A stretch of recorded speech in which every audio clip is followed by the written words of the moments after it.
Hi everyone, Tasha here. Welcome back to my channel.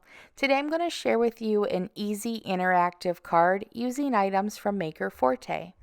To begin, I'm using a piece of Tiptree jam cardstock and cutting it at 5.5 by 8.5, and a piece of white cardstock cut at 5 1/4 by 8.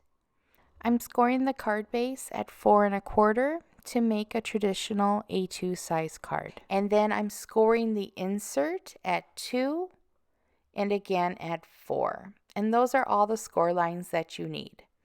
Once I was done scoring, I went in with my Maker Forte bone folder just to reinforce these score lines. You want to make sure that everything is really scored and pressed down firmly because this center insert is what's going to make your card interactive. So you want to make sure that everything moves in and out with ease. So I wanted to make sure that everything fit correctly within the card, and it does.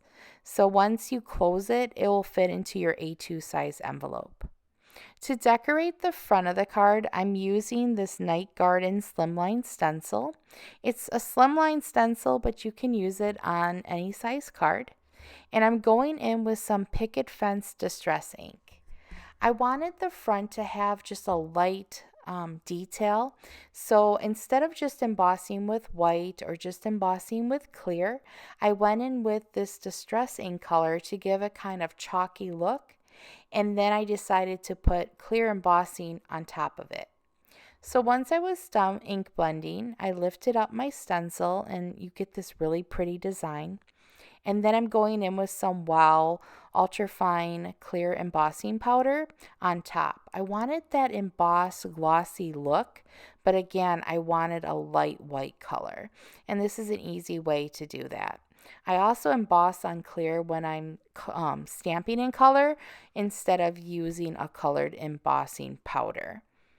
Now I'm going in for my sentiment. There are so many fun sentiments in the back to school sentiment pack, and you can either leave them like they come with the black and white, or you can use your laminator or Mink tool to foil them.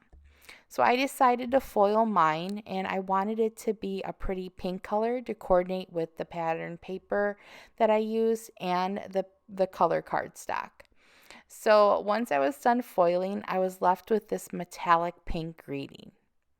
I used some infinity dies to cut a piece of the Black to Basics polka dot pattern paper to have a frame for the front of my card. Since I used that infinity die to cut out that center, everything fit together perfectly.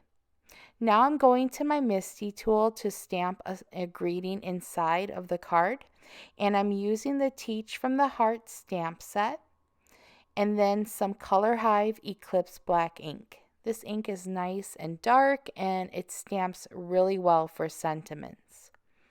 Once I was done with my stamping, I'm using some Tombow glue runner to attach my card to the inside of the card base.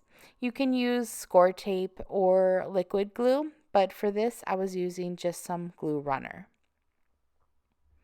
Once I had my card centered and secured, I folded everything in to make sure that everything went in and out correctly with those score lines, which they did. But again, I went in with my bone folder just to crease them one more time, because this is the most important part of the card, is that you want to make sure that everything lines up.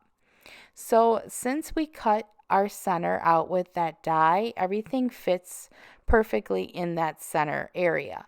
So we only need glue on the 1/2 of your card, and then we'll attach that center piece to the front again. So you see how it just opens and closes. It's so easy, and it looks so neat. Now to finish off the front of the card, I'm going to use some liquid glue and then just attach that frame I created.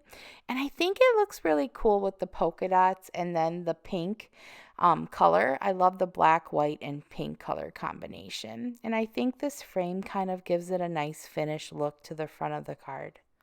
For the sentiment, instead of just using glue or adhesive, like a tape adhesive, I'm using some foam dots. I wanted the sentiment to kind of pop out of the front of the card, and these foam dots makes it really easy to attach it and just kind of have it stand out.